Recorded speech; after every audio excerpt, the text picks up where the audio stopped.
I posted the clip, and it caught fire in the media. It caught fire like crazy. Yeah. So literally 8 hours before the surgery is to happen, I get a phone call that the anesthesiologist has backed out because he saw any one of hundreds of articles that came out as a result of my last episode on this podcast.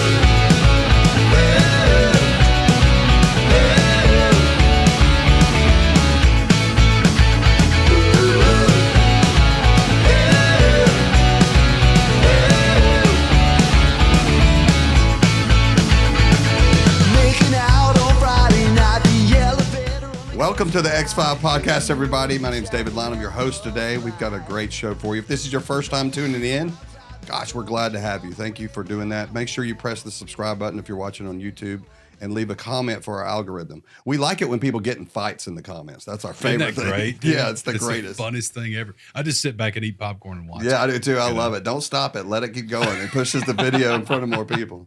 Sitting in with us today is our buddy Jerry, the CEO of the Manhole here in town. Thank you for being with us, Jerry. Absolutely. And also with us, gosh, I can't believe we actually got these guys, this couple in here. Dylan and Teresa from Stroke and Diesel is here, who bestowed a gift for our guest today, which is great. We'll talk about that in a second. Yeah. And of course, Bam Margera, everybody. Please make some noise for Yeah. And Moon Pie, of course, is his favorite daughter right here. Oh my God, Moon Pie is so epic. She's amazing. All right, it's good to be back, man. Yeah, We gotta catch up. We gotta get people updated. You got to get people updated. Last time you were here, I was talking up a storm about how I was gonna get tits. yep. And you said, if you do that, the X5 podcast is going to sponsor this. We're going to pay for your boob job. Yep. And I couldn't pass that up. And what happened was, as the episode came out, we had agreed that I was going to promote the episode. Yep. And I remember having like a little bit of reluctance Apprehension. to put out on all my socials stuff about the boob job, because I was like, man, that's gonna draw attention to it before it happens. Mm-hmm.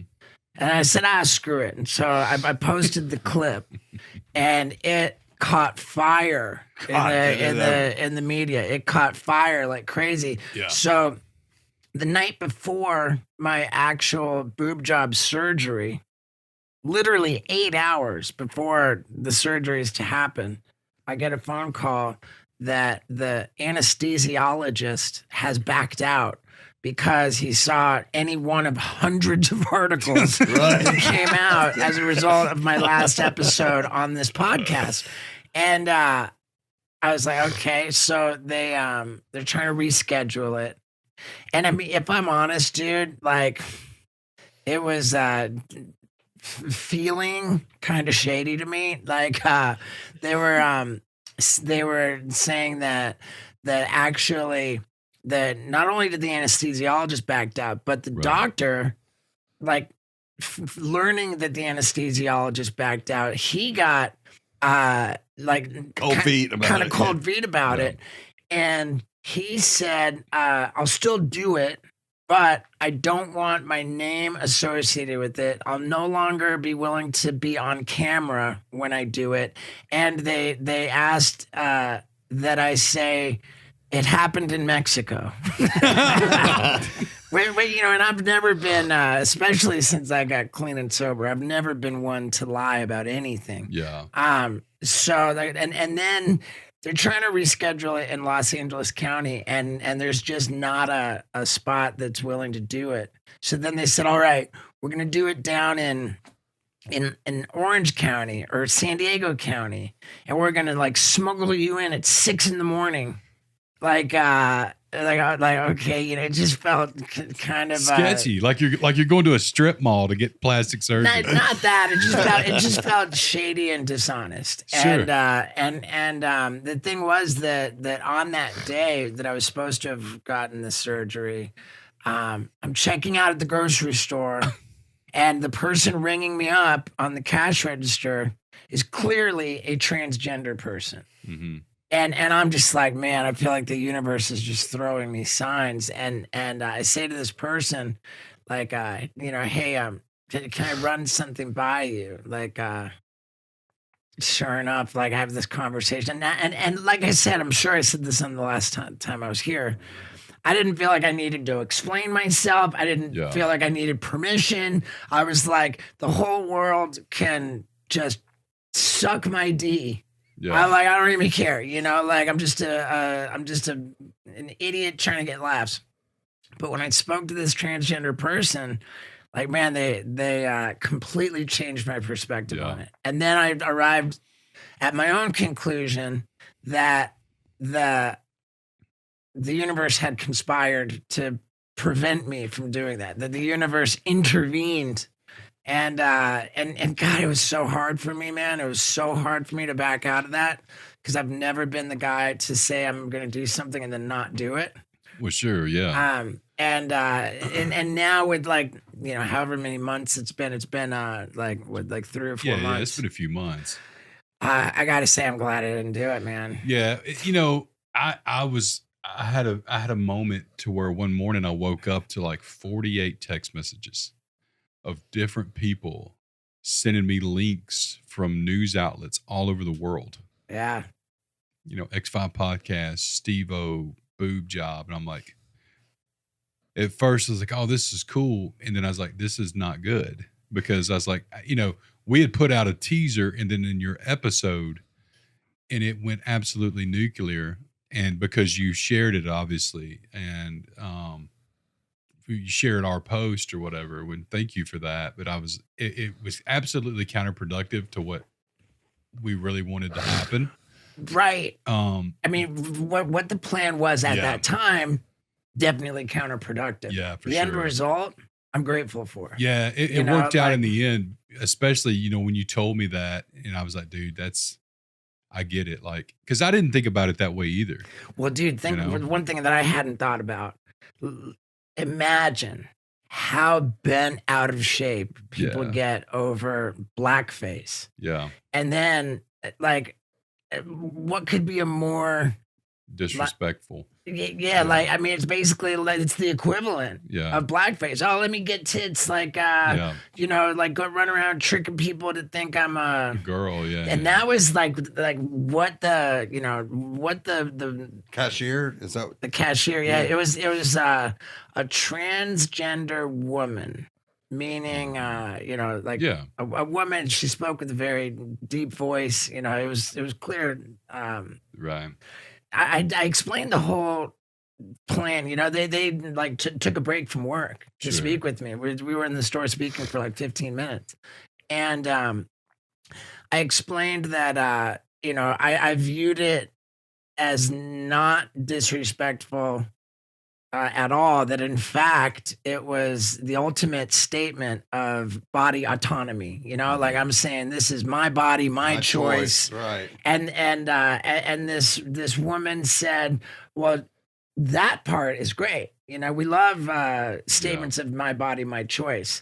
But when I explained the like some of the pranks that I intended to film, I was just going to go out to the Sturgis motorcycle rally. Oh yeah, I remember that. Yeah, like you know, with the motorcycle helmet on to cover my face and head, but like a hot pink bikini top, Daisy Duke shorts, riding around on a pink Vespa, like up to a bunch of Hell's Angels dudes, and we film them like checking me out.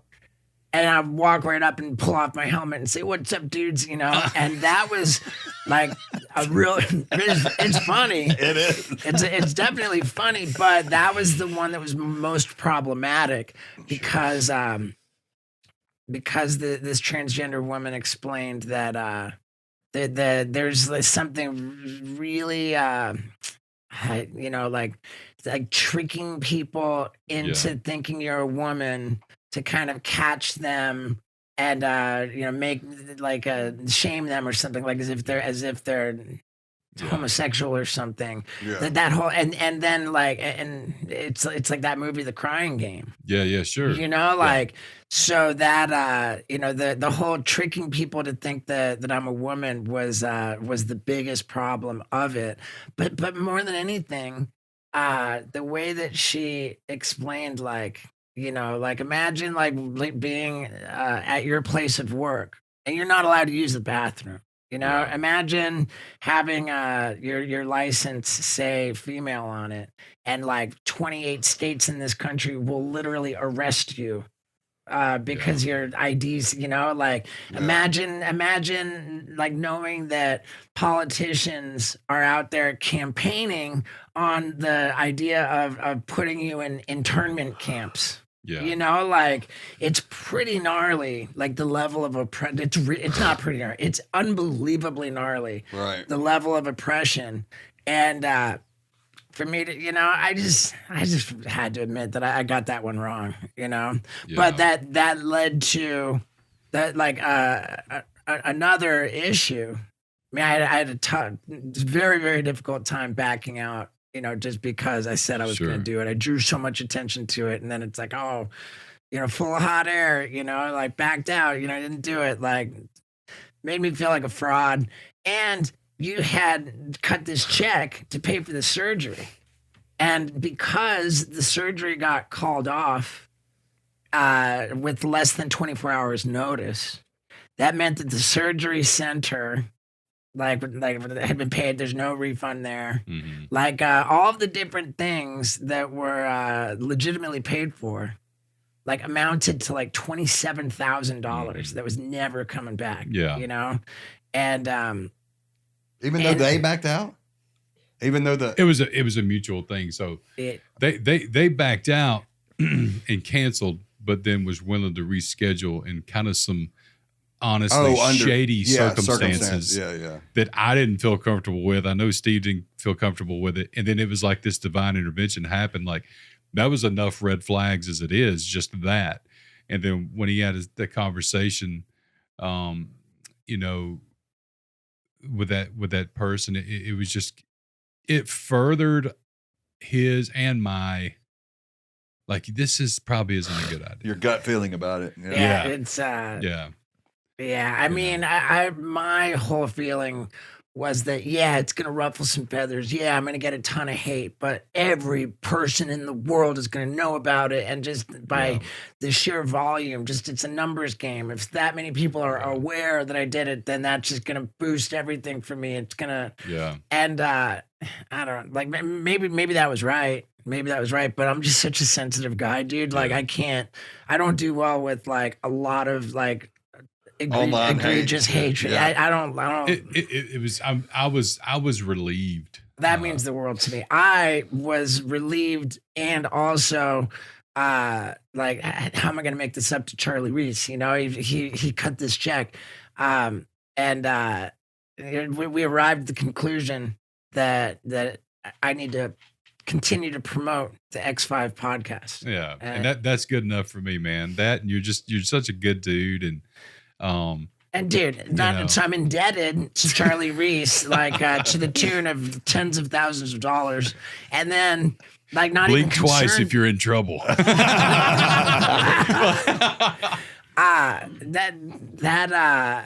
not only is Charlie Reese not concerned about this debt that I have to him, but he's like, oh man, I'm getting you a custom made Steve-O engraved AR-15 with a flamethrower attached to it. Yeah. And like super customized motorcycle. Yeah, Grom, which is fucking great, which you learned how to ride this morning. Yeah, I'm still scared to get into third gear. You still look fucking sketchy. I'll be honest with you out there. But look, definitely. But you already look better than you did earlier this morning. It was great. Yeah, I don't know. It's gonna take me a little bit of time. Yeah. What's so funny is I kept thinking some guy just drove by and saw you shoot that flamethrower and ride a motorcycle, and is probably telling his wife, in the middle of nowhere, Alabama. I swear I just saw Steve, and he probably has a history of a drug problem in the past. It's like, honey, are you back on drugs again? Do you really think that Steve-O is on the side of a road in this town shooting a flamethrower and driving a motorcycle? Get in the car. We're going to Betty Ford, dude. No, I'm in Alabama, and I just invested in a new RV podcast studio. I haven't recorded any podcasts in it yet, but I've got this super fun RV to record podcasts in, and I just want to be roaming around. So yeah, like I was like, dude, road trip, let's go, Alabama, it's on. That's his next 12-step program is for buying RVs, dude. He's obsessed with it. Hey, he's got a whole plan. I'm not going to ruin it, right? I'm not going to talk about it. But honestly, it's very smart. Like the idea, I don't know if you were just joking last night. What you were telling me, I'm not going to repeat it. Oh, what with is a great idea. Idea. I wonder. Yeah. I mean, I wonder. Like and I'm not precious about protecting any ideas, so we can talk about that too.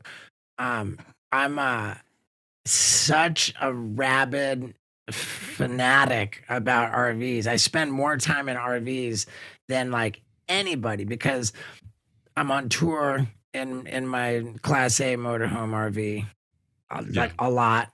I'm and I'm always like in LA. I don't even like.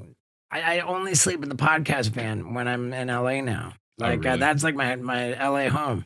So like, and I'm just always in RVs, and I'm always finding new ways to like modify, upgrade, like tinker, like put my touches on it. Why an RV instead of a tour bus? Because you're obviously big enough to have a tour bus. Because with a tour bus, you'd have to have a driver. Well, no, I do have a driver. Like from my RV tour bus. The answer is, I was renting a tour bus.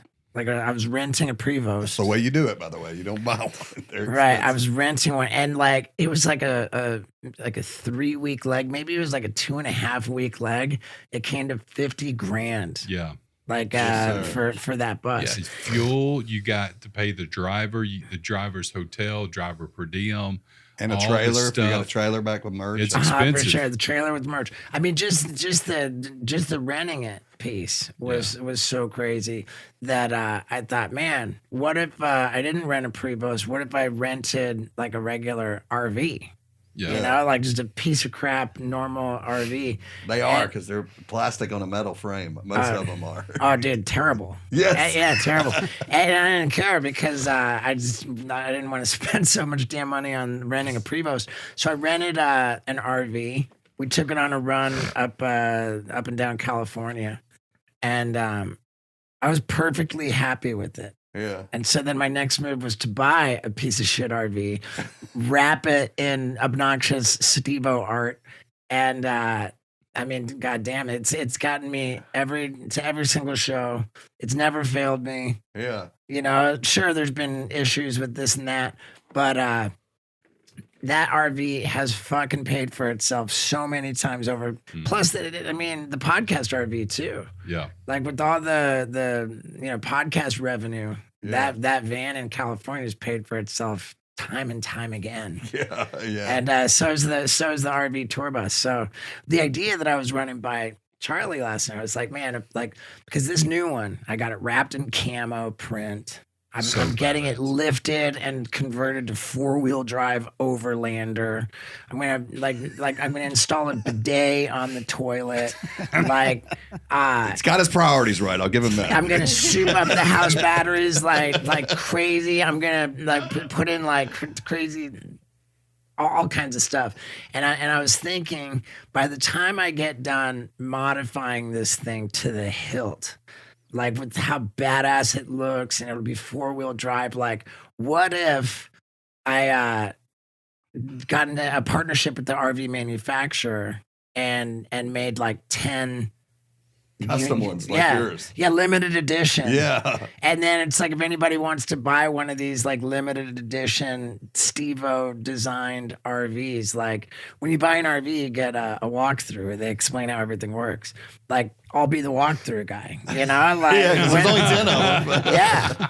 And I don't know. I mean, so we thought it sounded like a pretty good idea last night. I was like, dude, I'm gonna become a low-level RV dealer.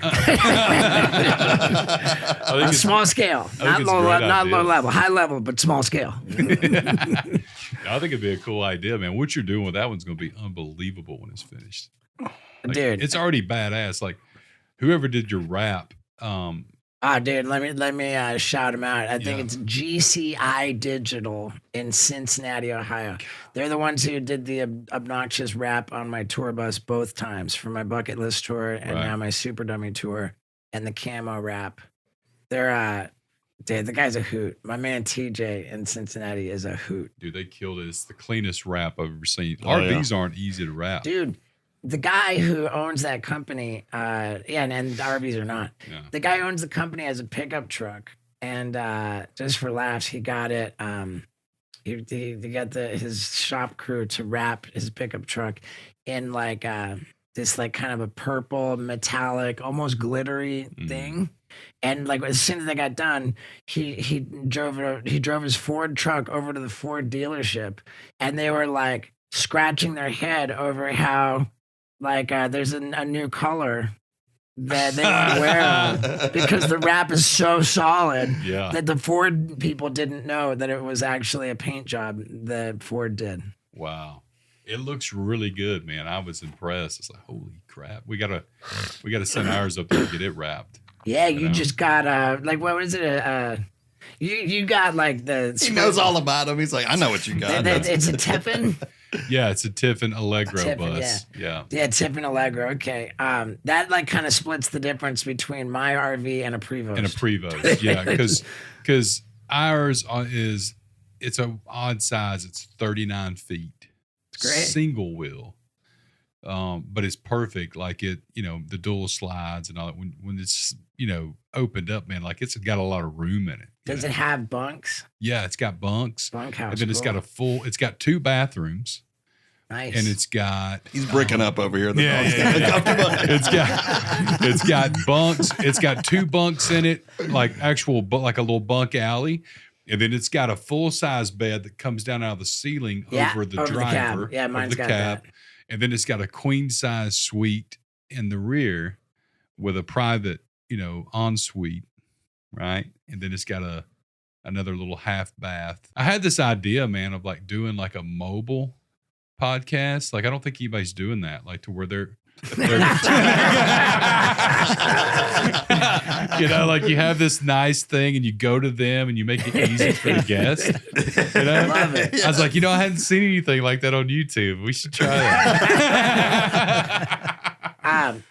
Dude, we got to talk about my AR-15 Let's talk about flamethrower. it, man. It's right over there, by the way. Yeah, I mean, this thing is engraved with penises all over it. Galore. You did see that? Oh, dude. You can't miss them. Yeah. And they're hidden everywhere. You'll be finding penises on that thing for the next year. So Dylan here, and Dylan and Teresa from Stroke and Diesel. Yeah. Are they're responsible for this. They're just hand it to Dylan. What do you call this? The brainchild of Dylan? Yeah. And it's one of one.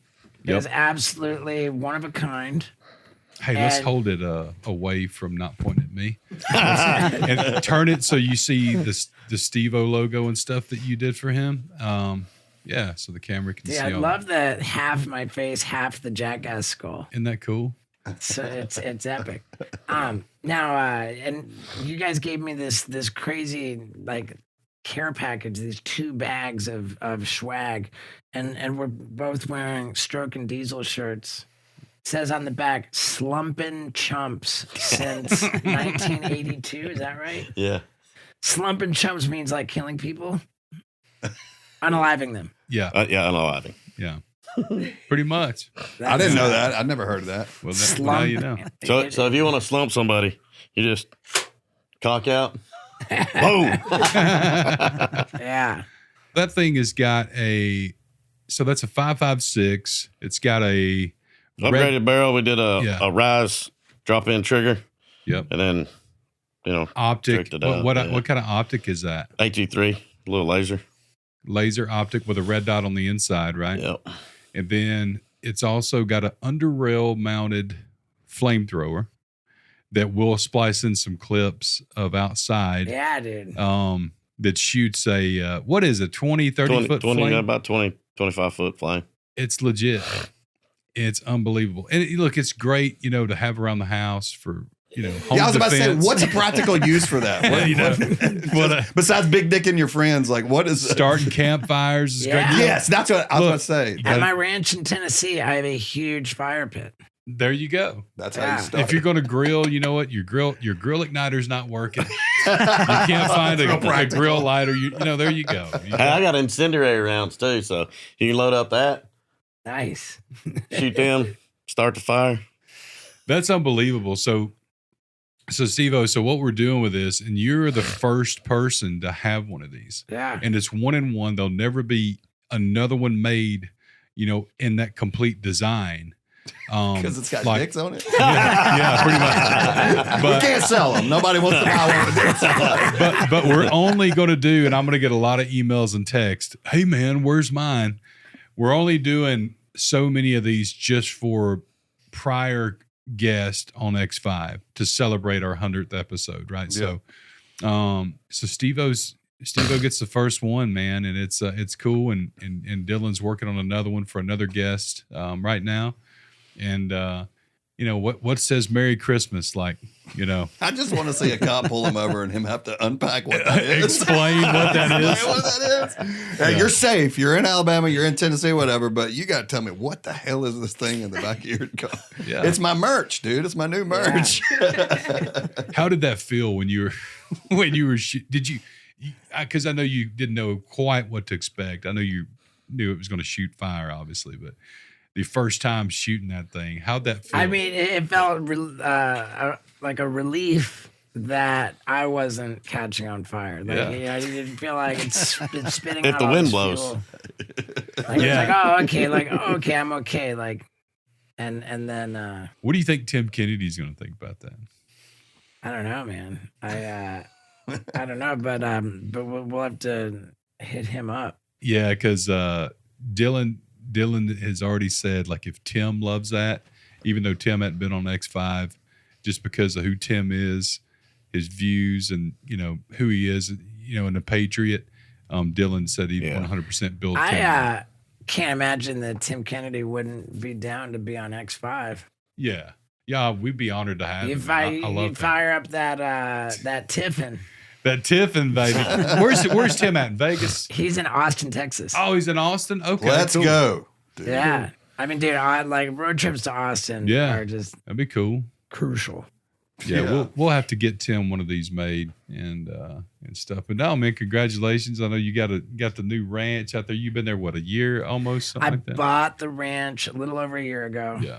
And I've spent almost precisely 50% of my time there. I got a calendar where I put an X on Yeah. every do you? day. Yeah, if I so much as set foot outside of Tennessee on any given day, that X does not count. And So I'm you gonna get- be a Tennessee resident. I'm telling you, dude.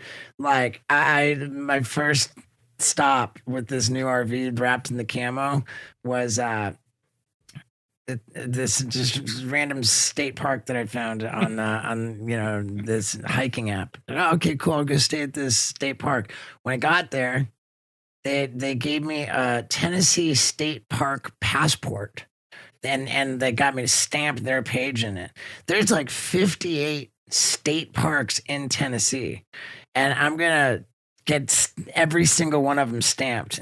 And I'll never be out of Tennessee while I'm doing it. So Still counts. yeah, Yeah. dude, it's so much fun, dude. So look, man, you learned how to ride a motorcycle this morning. I did okay. Kind of. Well, no, like there was a point. Mm-hmm. I think 2011 was it? Yeah, it was 2011. I'm flying over to England, and the guy sitting next to me on the airplane is on the USA sailing team, and he's gonna go on this, whatever. But I was Right. like, he's sitting there reading this book by the same guy who wrote the Motley Crue book, Neil Strauss. Oh, yeah. Okay, he's sitting there reading this book, and it was like the title of the book said, "This book could save your life." And what that book is like a survival thing where like Neil Strauss dove into it. He just like spent time like with militia people, preppers, like every which way, and he just researched and studied and wrote an entire book about like the highest level of preparing for economic collapse, Yeah. like environmental disaster, like every which like apocalyptic scenario. And how and I was just fascinated. So I'm talking to this USA sailor guy about the book, and like and he's kind of breaking down what he's read in it, and he says like the book it talks about getting and the importance of getting a passport in another country that you can get to, Right. like when the shit hits the fan, Doomsday.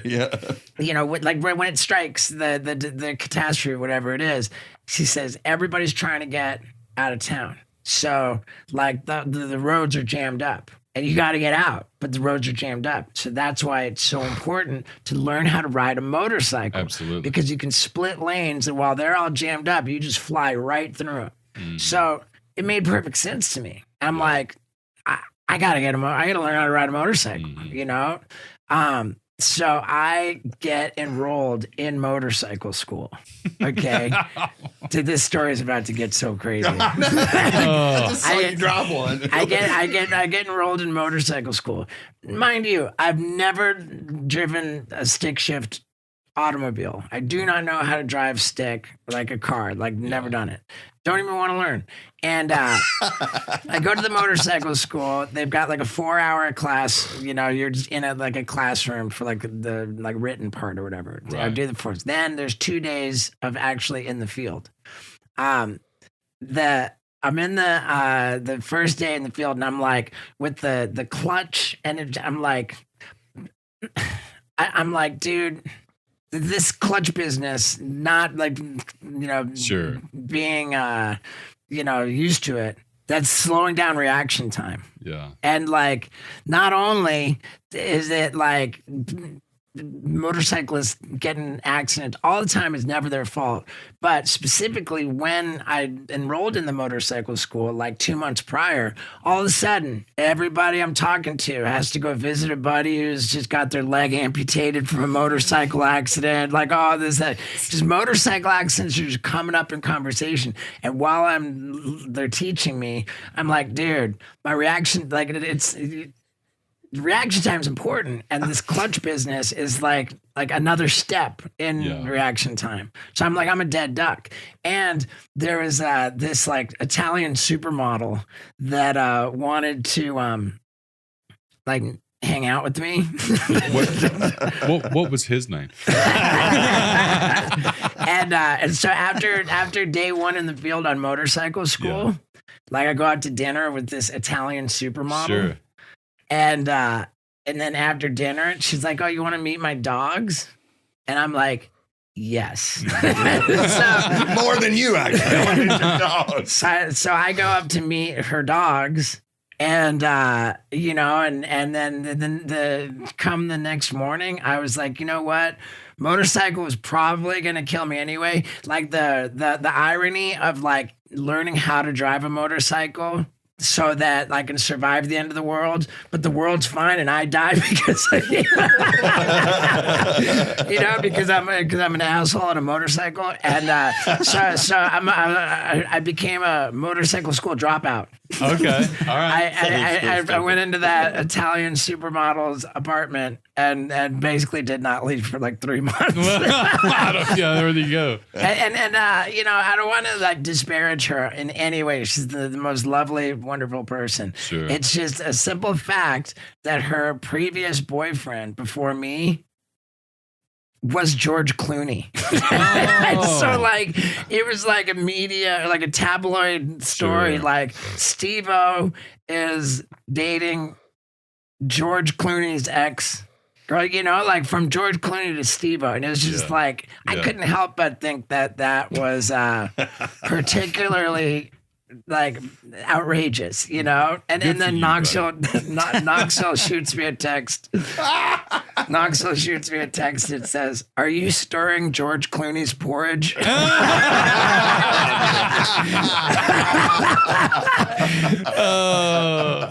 Yeah, and that all went down. Porridge. Yeah. That all went down in it started in 2011. God.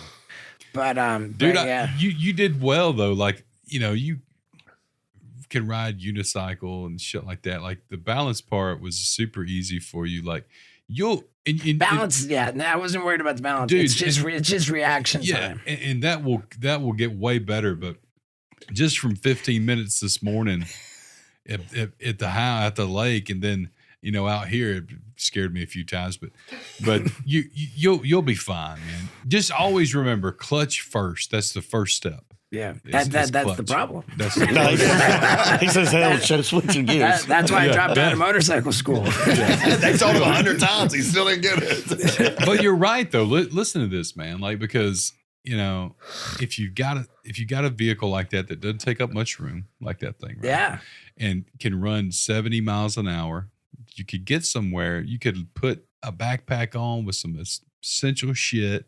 For sure. If the shit hit the fan, you've got a way to get out of Dodge. You see what I'm saying? And you know, or if your RV has a blowout and whatever, and you see what I'm saying? If zombies, now you've got a flamethrower and a motorcycle. You're good. That's all you need. Have you ever thought about going into acting like Johnny has? I was resistant to that. I'm just like I don't think it's a natural thing for me. I wish I had been more eager to do it, you know, in years prior, because as Knoxville describes, it's a fairly easy. I mean, he said like that. The life of an actor is like, he's like, it's a pretty easy gig, you know. Like you just kind of hang out until it's your turn. You know, hang out in your trailer. Everybody's really nice to you. Like, you know, get paid very well. It's a cush gig. Yeah. And part of me wishes that I was more naturally talented for it, and that I had been more eager to do it. But with that said, I've had like little bit roles, and I made a whole YouTube video about my humiliating acting career. Your hot sauce, by the way, I've been eating it on almost every meal lately. I waited like months to get into it, and now I'm going through it like that. Yeah, epic, it's man. Great, Thanks, man. dude. The really hot stuff, the really hot one, it's unbearable to me. Like it tastes good, but I can't. It's not to be messed with, man. It's really not. We had some last night. Chef Rob had some. We broke it out last night and ate it on some stuff. So it's good, man. Yeah, and then now there's the Bangin' Buffalo too. I got Heavenly Jalapeno, Bangin' Buffalo, original habanero, and the Insanely Hot Destroyer. That's bad. That Insanely Hot Destroyer, y'all be careful with that. I'm not kidding with you. Be careful. If you want to prank somebody, put it right on their food, dude. It'll get them good. Steve-O.com. Don't give that to Charlie. Yeah. Steve-O.com. You can get that too. So. Dude, your merch is unbelievable. To watch this guy after a show, him selling merch takes just as long as his act does. Longer. Dude. He's got to sell it forever because there's so many people there in line. It's crazy. Yeah, that was you guys came out to the comedy club. Stardom. Yeah, that was an interesting thing. That whole run of shows that I was on at that point was like workshop shows to try and figure out new material and stuff. And I had a bunch of placeholders in the form of like old stuff that, you know, I was telling stories about. And you know, it was super productive. It worked really well, and now I've got all the placeholders out, and the show is now called the Super Dummy Tour, and everything's fresh. So it's almost a completely different show now that you're out with now. Just about, yeah. That's crazy. Yeah, just about. And wow, man, you're November. Scroll on down. You're November you stacking out dates, aren't you, buddy? November's a healthy run. Yeah. And the November run ends in Tysons, Virginia, where like as soon as I finish that show, I'll jump on an airplane and fly to Nashville, get in the camo wrapped RV and drive it to Fletcher, North Carolina, where it gets the lift and the 4-wheel drive. That's so cool. I can't wait to see that thing. Man, that's a busy next couple of months, dude. That's awesome. You can sleep in it now while it's moving. You get used to it. It takes yeah, yeah, for sure. I'm pretty good at that. And dude, like I got this new dog. My old dog Wendy's scared of riding on a bus. And so I took the bus to the animal shelter to test drive dogs to see if they reacted well. See if I could find a dog that didn't care. And dude, this dog, shit that sent Wendy like freaking out, like does not even wake this dog up. She's a sweetheart. They're the best. Great temperament. Man, I'd seen that you and Pontius was together not long ago. Yeah, man, doing some stuff or whatever. How's he doing? He's great, man. He's like just settled into being a dad and like awesome.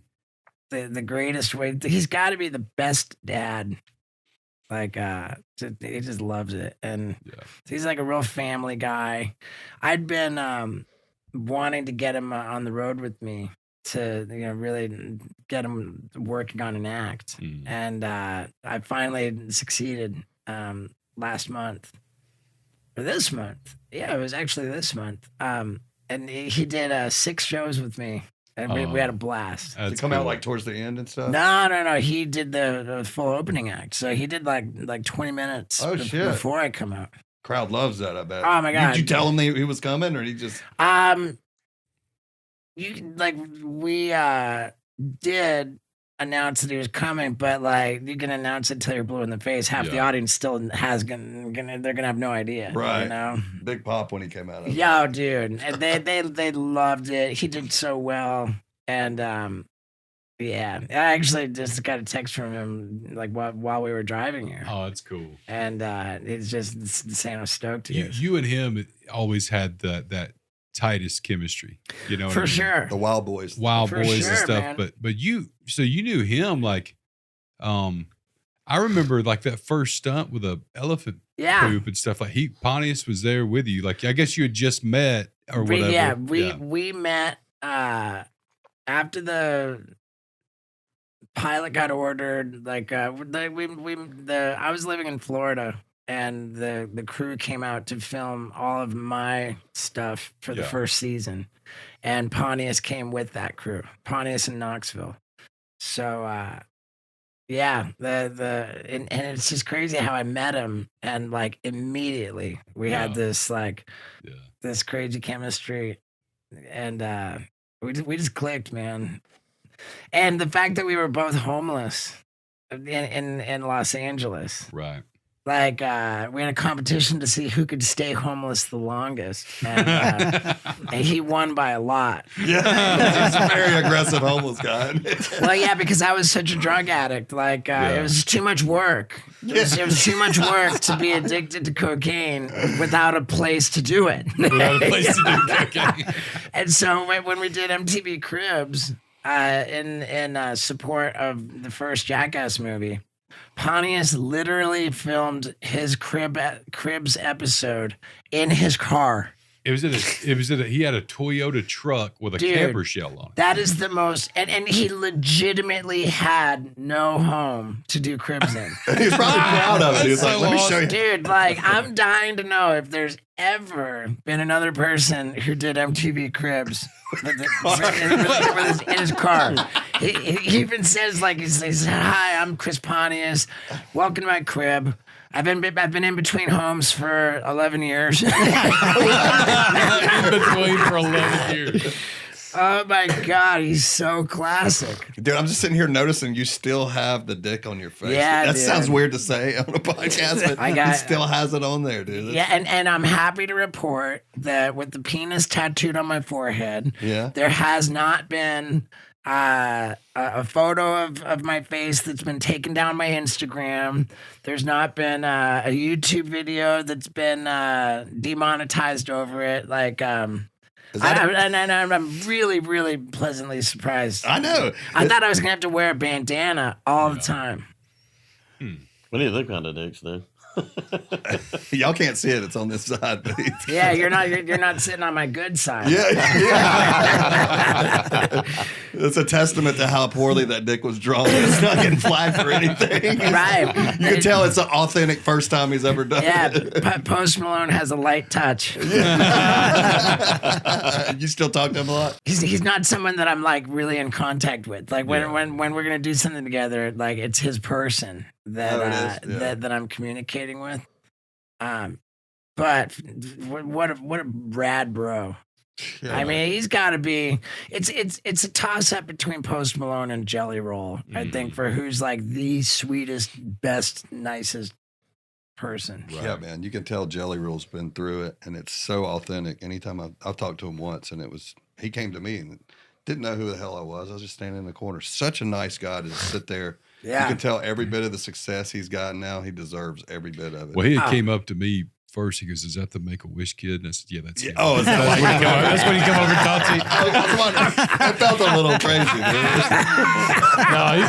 dude. So Big Jay Okerson was here on X5, and Jay was on the tour, with Bert on the Fully Loaded tour. This was last year, and they came to Huntsville, and Jay invited us up, and we were just hanging out back there, and Bert and Mark Norman, all the guys, and Jelly Roll just was hanging out, and then just, hey man, just loving on everybody, just genuinely, that's who he is. For sure. So it's cool. That's great to see that. And he deserves, man, his career is just unbelievable, and he deserves every bit of it, man. I'm excited insane. for him. Speaking of, you should ask Bert to do that festival. You would be a great addition to a full Yeah, Loaded, You're friends with him, I know. So I'm itching to do the next one. You should do that. it's 2 weeks. Yeah, Bert, have Steve-O on. Quit being I mean, dude, being a jerk. he reached out, or there was a request like a few years ago. Maybe it might have been the first Fully Loaded tour. Yeah. And I forget if it was like I know that I was concerned that so many people would have their phones out recording. Mm-hmm. Oh, that's definitely going to happen. I'm not, and I'm so done fucking worried about that. I'm so done being worried about that. Like, it's like, hey, if people have their fucking phones out and they're filming my set, like, it's a good thing it's funny. Yeah. Well, you'll have your show ready by then. Yeah, let that be promo. Yeah, think of it as promo. Because you're only doing 10 and 15-minute sets on that tour anyway. Right. So I just opened up for Whitney Cummings in Nashville like a couple nights ago. And Nice. Like, this is fucking great, man. It is absolutely great. I think I really, it was a self-inflicted wound that I didn't accept the invite to do Fully Loaded. And I'm absolutely itching to get on the next one. Maybe next time, that'd be great. You'd be a great addition to that. That'd be really cool. He had, when we were there, he a plethora of people. Oh, dude, and all just heavy hitters. God, man. I know, man. Mark Norman, Shane Gillis. My wife was nudging me because I was the only person. Yeah, Mark Norman's hilarious. Dude, right? I do not know of anybody I feel is more genuinely born to be a stand-up comic than Mark Norman. Right. Like, I mean, it is like oozing out of his fucking He can't DNA. turn it off. Yeah. In casual conversation, he can't turn it off. Just talking to him about, a cup of coffee. For sure. He's looking for the joke. I mean, dude, I've never, I cannot even imagine somebody whose genetic makeup is, I know. His wife has got to be like, hey, shut it off. We're at the house. We're doing bits to me. He's got to do it to her Man, too. the bit, I'm not gonna go deep into it. You know what I'm talking about. I couldn't fucking breathe. I was laughing so hard the whole amphitheater could hear me. The bit he did about the Victoria's Secret model. Yes, special needs. The special needs Victoria's Secret model. Yeah. Oh my God. And he legit carries around little sticky notes in the back of his pocket at all times. He's got a whole wad of them. It's like a wallet sticking out. So funny, man. Yeah, dude, Mark Norman, man. And then Shane Gillis, dude. Yeah. He has fucking exploded. Yeah.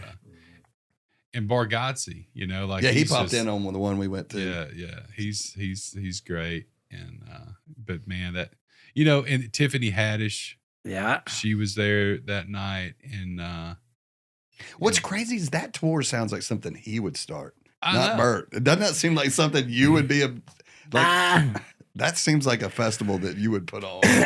It's crazy. I mean, dude, kudos to Bert because I think that his he's just created this party vibe. Like you go to a Bert show, you feel like you're partying with him. Yeah. And I would imagine that would translate to there's like a hellishly disruptive audience, but it No. seems that it doesn't.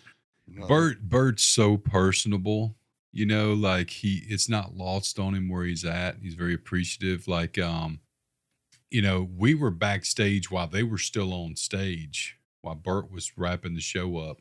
And we were back there with, it's like me and Bert, David, Cassio, a few of us, back there with Jay. And he gets off stage, comes in, he's, and just super nice, just gracious, just, hey man, there's this over here to eat. Blah, blah. He just wants to make sure everybody's taken care of and is having a good time. Yeah. And that's great. That's what a great guy, Yeah, dude, I love him, man. He's going to be big one day, you think? Yeah, he's got promise, Yeah. right? But I love that, even the people that's touring with him, all of his acts on the tour, like man, he's feeding them all the time. I know He's feeding them all the time. He's making them do all these activities all day. Yeah. He gets them out till 3 a.m. and this is 8 o'clock. We're going jet skiing. Yeah. It's winter time, but roller it's okay. coasters and like kayaking. Yeah, we were going to rent out this water park down the road. Yeah, he tried to rent out for the and whole everybody on it. But it was like we had a week's notice. But It was believe it or July not, 4th. down the road is a massive water park out in the middle of the country, like massive, Wow. like what you would see in like a Atlanta or something. Yeah. like seriously. And so I was going to rent it out for the day. It was the day before the show, and we were all just going to go up there and just hang out, have a good time, But I couldn't get it done. But It was July 4th week. They were like, I don't think we're going to let you close our park down for the July 4th, but the biggest day of the year. You don't for us." understand, though. Okay, Yeah. But yeah, it was in July. That's right. Yeah, I remember that being the big But rub. yeah, man. So Super Dummy Tour. The Super Dummy Tour. But do you know when you guys will put this episode up? Pretty soon. It'll be a You know what? You know what's 2 weeks. fucked up and why I ask? Why? Because pretty soon we're gonna like have this election.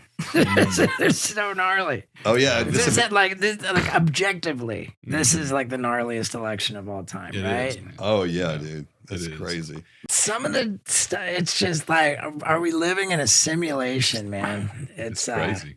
It's really wild, man. It's got to be like college football rivalry at this point. It's more like brawls in the stands. Yeah.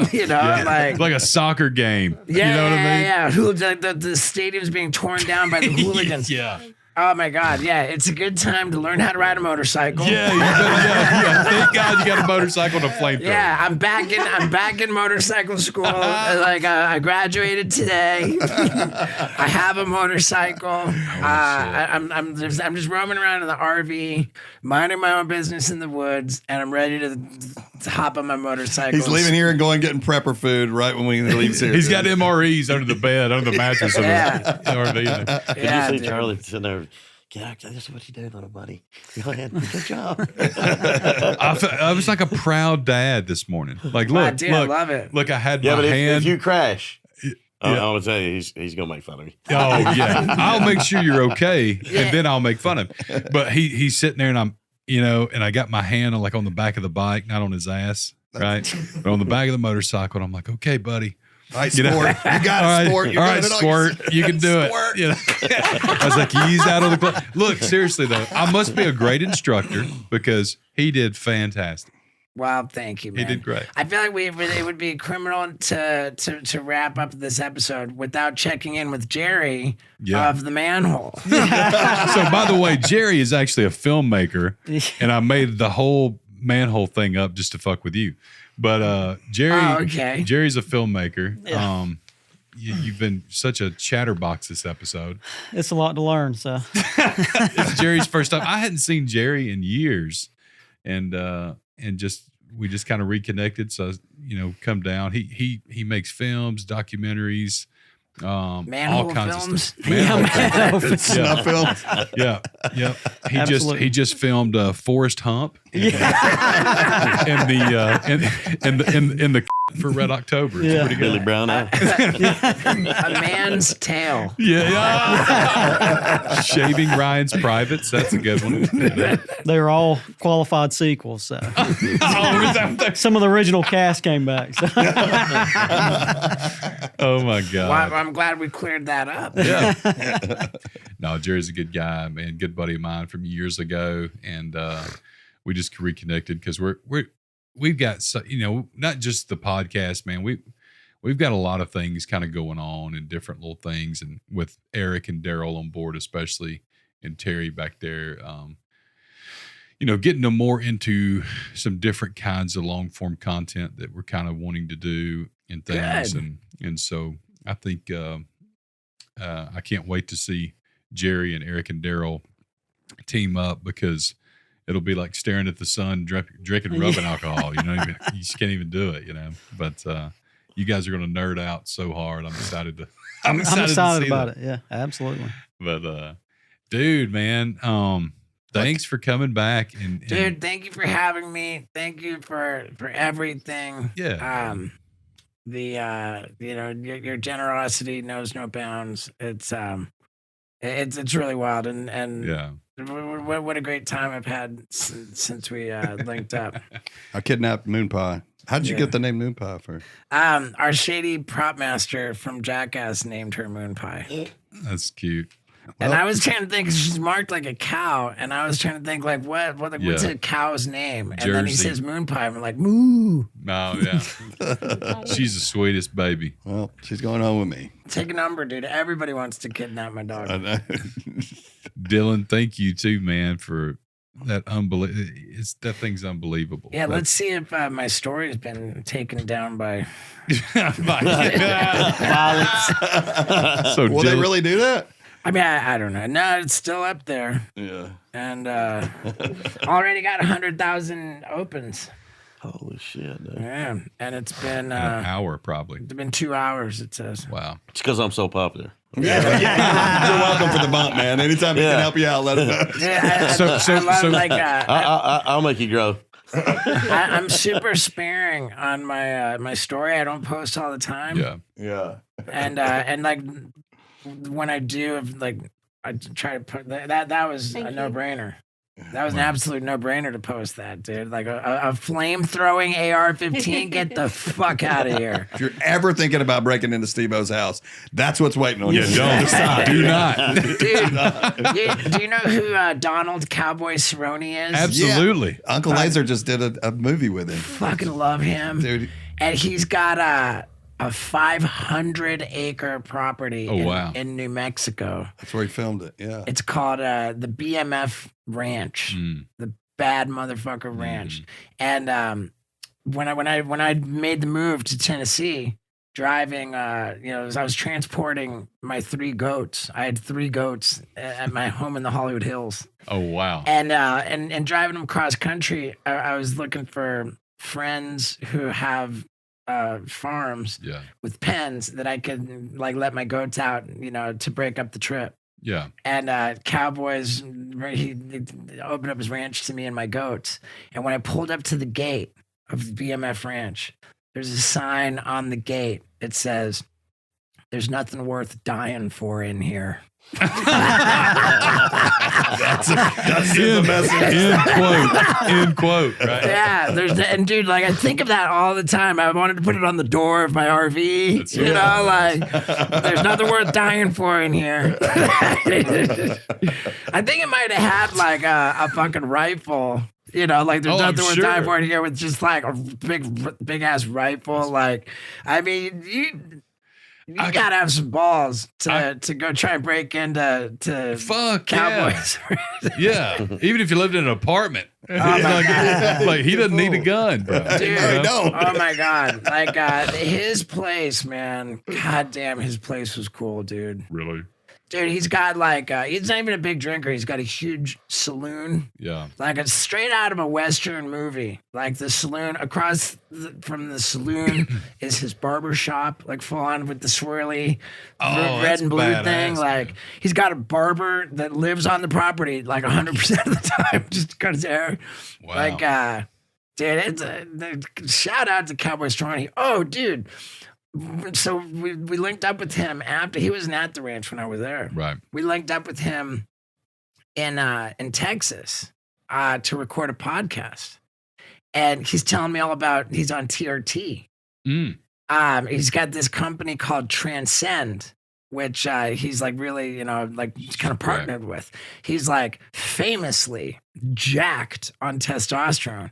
We were asking him like, are there any side effects? And he's like, yeah, you know, like my dick's huge, my muscles, I can run through a wall, you know, like You got the message loud and clear. Listen, we're gonna wrap up on that. Holy shit, Steve-O, thank you so much. Yeah, Jerry, dude, thank you. I love Dylan, it. Teresa of Stroke and Diesel, thank you so much. And what a badass present right there for Steve-O. That is unbelievable. yeah, And, dude, thank you so much, man. Thank you all. Yeah. Well, listen, everybody, please comment, like, subscribe. We'll see you next week. Bye.